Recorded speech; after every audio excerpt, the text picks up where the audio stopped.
कोल्हापूर या ठिकाणी घडलेली आहे। दोन चिमुकल्यावर एका नराधमाने त्या ठिकाणी शाळेमध्ये अत्याचार केला। त्याबद्दल आम्ही या धाराशिव शिवसेना पक्षाच्या वतीनं व महाविकास आघाडीच्या वतीनं या ठिकाणी त्या घटनेचा तीव्र असा निषेध केलेला आहे।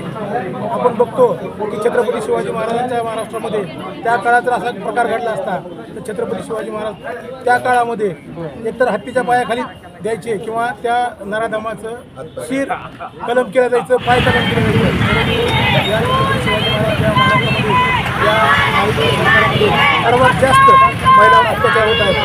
आपण बघतो की सध्या महिलांना लाडकी बहीण म्हणून एक योजना राबवली मुख्यमंत्री करते, परंतु ही तर राबवा, परंतु सध्या महाराष्ट्रामध्ये महिला आमच्या भगिनी असुरक्षित आहेत, त्यांची सुरक्षितता अत्यंत महत्त्वाची आहे।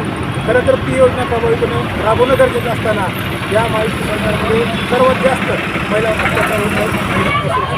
आम्ही या महायुती सरकारचा तीव्र निषेध करतो व येणाऱ्या काळामध्ये महिलावर अत्याचार जर नाही थांबले तर आम्ही शिवसेनेच्या पद्धतीने थांबलो। विरोधात या घटनेचं राजकारण सत्ताधाऱ्यांना कुठलंही सोय नाही। उलट भारतीय जनता पार्टीचे आमदार त्या ठिकाणचे होते। या घटनेमध्ये FIR दाखल करण्यासाठी तब्बल 12 तासाचा वेळ लागला।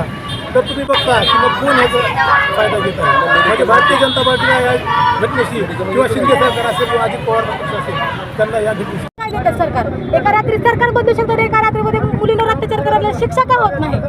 आजकाल सरकारने योजना काढली लाडकी बहीण योजना, काय फायदा त्या लाडक्या योजनेचा? 1,500 घेऊन घरात बसतात महिला। त्यापेक्षा महिलांना सुरक्षा योजना काढलेली जरा बरी वाटेल। लाडकी बहीण योजना म्हणतात महिलांना पैसे देतात, खरं आहे त्यांना गरज असेल, पण सुरक्षा ही महिलांची तेवढीच महत्त्वाची आहे आपल्याला। महिला ही आजकाल म्हणजे देशाचा प्रगतीचा एक आधार आहे, त्यामुळे त्यांच्यावर अत्याचार करू नका, हे सगळ्या जनतेला मला सांगायचं एक आव्हान आहे। महिला ही आपल्या देशाचा एक आधार आहे, त्याला आपण सुरक्षित ठेवला पाहिजे, त्यांच्यावर अत्याचार करू नये ही माझी पहिली विनंती आहे। आणि ज्यांनी असं कृत्य करते त्याला कठोरात कठोर शिक्षा झाली पाहिजे, हे पहिलं वाक्य। त्याला फाशी शिक्षा तर झालीच पाहिजे, पण त्याला शिक्षा देताना आधी एवढा त्रास झाला पाहिजे, त्याला तळमळून तो मेलाच पाहिजे अक्कर, अशी शिक्षा त्याला दिली पाहिजे। कारण मुलींना एवढा त्रास होतो तर मग त्याला का शिक्षा नाही झाली पाहिजे? काय निषेध केलाय, काय सांगा? आज आम्ही इथं वारंवार निषेध करतोय, वारंवार आंदोलनं करतोय, पण त्याच्यावर काय म्हणावी अशी प्रक्रिया होत नाही। आपण काल पाहिलं की TV9च्या आपल्याच एका रिपोर्टरनी तिथं 12 तास त्या लेकराच्या आईवडिलाला तुम्ही थांबवून घेतलं आणि रात्री 2 वाजता जेव्हा काही कार्यकर्ते तिथं गेले पक्षाचे तेव्हा तुम्ही त्यांचा FIR फाडून घेता। म्हणून त्या महिला पत्रकारांनी आवाज उठवला तर शिंदे गटाच्या माजी नगराध्यक्षांनी म्हात्रे साहेबांनी तिथं सांगितलं की तू का बोंबलायलीस, तुझ्यावर काय रेप झालाय असं तर तू करायलीस। म्हणजे पत्रकारांना सुद्धा न्यूज करायची आजकाल इथं मुभा राहिलेली नाही। माझं असं म्हणणं आहे की सर्व पत्रकारांनी सुद्धा आमच्या सोबत तुम्ही सुद्धा उतरलं पाहिजे।